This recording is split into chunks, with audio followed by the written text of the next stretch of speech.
મૂળ સુરેન્દ્રનગર શાયલાના ખેડૂત માલાભાઈ જોધાભાઈ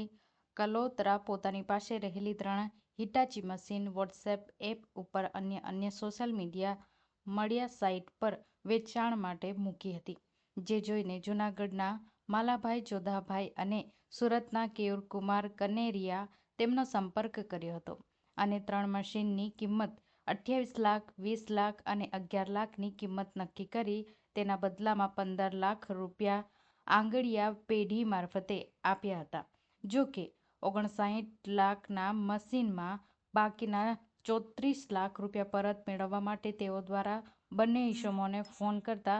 એકબીજા ઉપર ઢોળીને ગલ્લાતલ્લા કરવા લાગ્યા હતા. પોતાની સાથે ઠગાઈ થઈ હોવાનું માલુમ પડતા તેઓએ જીપીએસસીની મદદથી 28 લાખ રૂપિયાનું પરત લઈ આવ્યા હતા અને જે